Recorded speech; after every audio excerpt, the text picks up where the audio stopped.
حضرات محترم، الحمدللہ ہم مسلمان ہیں، ہمارا مذہب اسلام ہے۔ اسلام کے پیروکاروں پر جو احکام نافذ ہیں ان میں کچھ فرض، کچھ واجب اور کچھ سنن و نوافل بھی ہیں۔ آج میں سنتوں سے متعلق چند باتیں بیان کرنے کی کوشش کروں گا، کیونکہ آج کا دور سنتوں سے تساہلی کا دور ہے۔ کچھ لوگ یہ کہہ دیتے ہیں کہ سنت سنت ہوتا ہے جناب، فرض یا واجب نہیں۔ میں بھی یہی عقیدہ رکھتا ہوں کہ سنت سنت ہی ہے، فرض یا واجب نہیں۔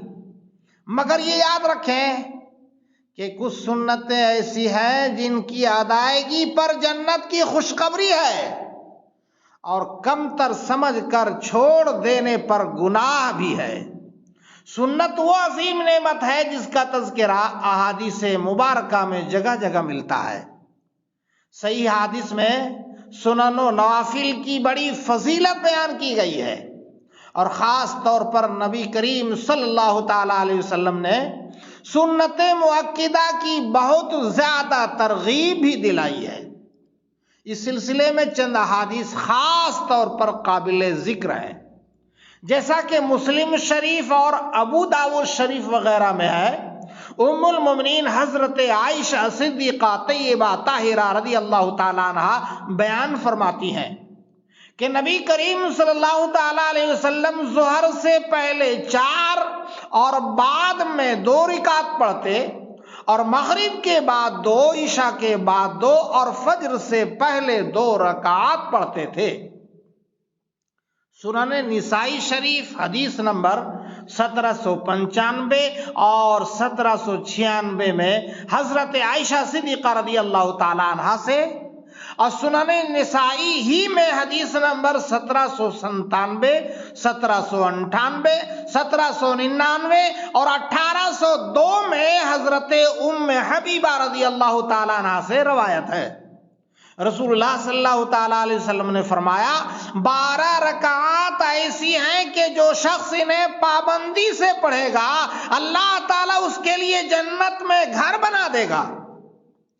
4 رکعات ظہر سے پہلے اور 2 بعد میں، مغرب کی نماز کے بعد 2 رکعت اور عشاء کی نماز کے بعد 2 رکعت اور فجر کی نماز سے پہلے 2 رکعت۔ حضرات محترم، اس کے علاوہ مختلف نمازوں کے ساتھ سنن و نوافل کی فضیلت کا الگ الگ ذکر بھی احادیث مبارکہ میں آتا ہے۔ اب رہی یہ بات کہ سنت مؤکدہ کی کیا حیثیت ہے، کیا انہیں چھوڑنے والا گناہ کا مرتکب ہوگا یا نہیں ہوگا؟ واضح رہے کہ فرض نماز تو فرض ہے اور وتر کی نماز واجب ہے، ان دونوں کو چھوڑنا گناہ کبیرہ ہے، اور اگر وقت پر نہیں پڑھی تو بعد میں قضا پڑھنا لازم ہے۔ ان کا مستقل ترک کرنے والا فاسق ہے، اور سنت مؤکدہ کا اہتمام کرنا واجب تو نہیں مگر واجب کے قریب ضرور ہے۔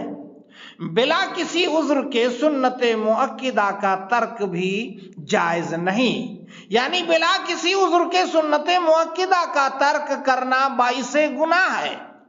جو شخص بلا کسی عذر کے سنت مؤکدہ ترک کرتا ہے وہ گناہگار اور لائق ملامت ہے، اور اللہ تعالیٰ کے یہاں درجات سے محرومی ہے، اور رسول اللہ صلی اللہ تعالیٰ علیہ وسلم کی شفاعت سے محرومی کا اندیشہ ہے۔ یہاں تک کہ فقہاء کرام فرماتے ہیں کہ اگر کوئی شخص ان سنتوں کو صحیح تو سمجھتا ہے لیکن بلا کسی عذر سنت مؤکدہ کو چھوڑنے کی عادت بنا لیتا ہے تو یہ گناہگار ہوگا۔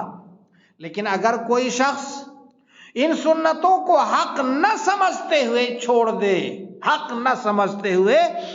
دے تو یہ عمل انسان کو کفر تک پہنچا دے گا۔ البتہ اگر کوئی عذر ہو، مثلا وقت تنگ ہے کہ صرف فرض نماز ادا کی جا سکتی ہو یا کوئی ضرورت ہو تو اس وقت سنتوں کو چھوڑ سکتا ہے۔ باقی سنت غیر مؤکدہ اور نوافل میں پڑھنے اور نہ پڑھنے کا اختیار ہے۔ اگر کوئی پڑھے گا تو اسے ثواب ملے گا اور نہ پڑھنے پر کوئی گناہ نہیں ہوگا۔ تاہم انہیں بالکل نہ پڑھنے کی عادت بنا لینا بھی مناسب نہیں۔ سنت مؤکدہ اور غیر مؤکدہ دونوں کا ثبوت احادیث مبارکہ میں موجود ہے۔ تاہم مؤکدہ سے متعلق زیادہ تاکید آئی ہے اور بلا عذر چھوڑنا یا مستقل چھوڑ دینا باعث گناہ ہے۔ سنت سے متعلق یہ بات ذہن کے میموری میں سیو کر لے کہ محدثین نے اپنی کتابوں میں سنت مؤکدہ اور غیر مؤکدہ سے متعلق مستقل ابواب قائم کر کے ان ابواب کے تحت ان روایات کو ذکر کیا ہے جن سے سنت کا ثبوت ملتا ہے۔ اگر سنت کا ثبوت نہ ہوتا تو محدثین اپنی کتابوں میں سنت کے ابواب ہی قائم نہیں کرتے۔ ان کا ابواب قائم کرنا، اس کے متعلق روایات لانا اس بات کی دلیل ہے کہ سنت کا ثبوت ہے اور بلا عذر سنت مؤکدہ کا چھوڑنا گناہ ہے۔